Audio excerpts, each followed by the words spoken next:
At dinner, Alix's younger brother, Jonah, wouldn't quit talking about the strange event. He completely pounded Mulroy. It was like some kind of MMA takedown. You weren't even there, Alix said. He just hit him, and Mulroy keeled over. One hit, though, right? Jonah mimed a punch that almost knocked his water glass off the table. He caught it just in time. Epic. Jonah, Mom said. Please. Mom had put candles on the table and laid out a tablecloth. Dinner was supposed to be a family ritual. The entire Banks clan gathered and undistracted for a whole half hour, instead of grabbing something out of the fridge and separating into different rooms to play on iPads and computers or watch TV.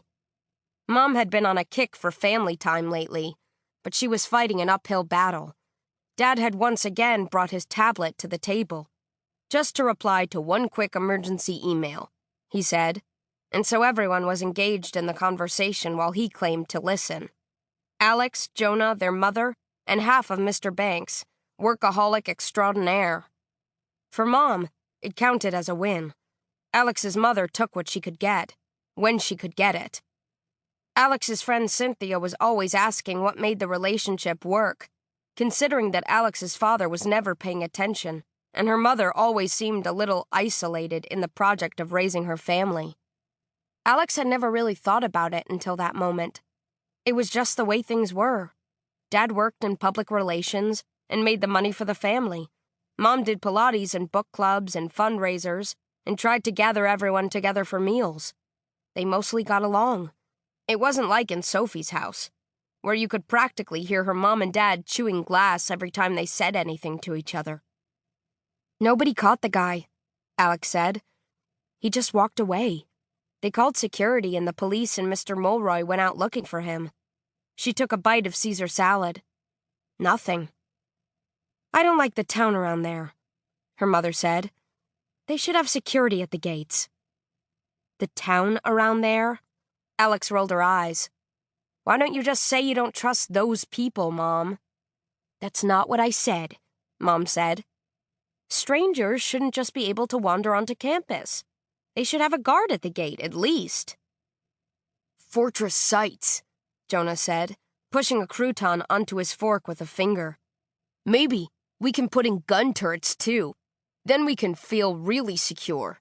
Put up some barbed wire, right? 50 cals and barbed wire. Oh, wait. Don't we call that prison? Mom gave him a sharp look. Don't be smart. That's not what we're talking about. Sites is hardly a prison, no matter how much you pretend. You only say that because you don't have to go, Jonah said. Mom gave him an exasperated look. Someone just walked onto campus and assaulted the headmaster. I think even you'd admit there's a problem. What if that had been a student? Don't you think that's a problem at least? I'm definitely bummed I missed it, Jonah said. I'd pay money to see Mulroy take one in the gut. Jonah! Alix stifled a laugh. Doctors described Jonah as having poor impulse control, which basically meant that Jonah's entire world was a series of decisions that balanced precariously on the razor's edge of clever versus stupid. Stupid normally won out. Which meant that since he started attending sites, it was Alix's job to keep an eye on him. When she'd protested that playing nursemaid for her younger brother wasn't her idea of a good time, Mom hadn't even yelled. She just sighed in resignation. I know it's not fair, Alix, but we can't always be there. And Jonah, she sighed. It's not his fault. Yeah. It's his nature, just like the scorpion and the frog. Alix's nature was just the opposite. She knew the difference between clever and stupid, and didn't feel any need to dive across the line. So, as long as Mom was doing Pilates and fundraisers and book clubs, and Dad was down in the city or seeing clients in D.C., Alix was in charge of keeping an eye on the little nutball. We could punch him for charity, Jonah was saying. Like those old-time dunk tanks. Big fundraising thing. $1,000 a pop. He mimed punches. Bam, bam, bam. Slug Mulroy and feed the homeless. I bet even Alix would donate to that, he said. It would make her early decision application look good.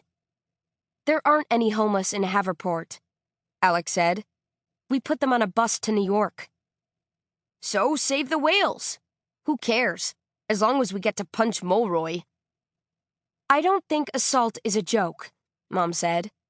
They went back and forth like they always did, with Mom taking it seriously, trying to persuade Jonah to stop being troublesome, and Jonah taking the opportunity to poke at her, saying just the right thing to annoy her again and again.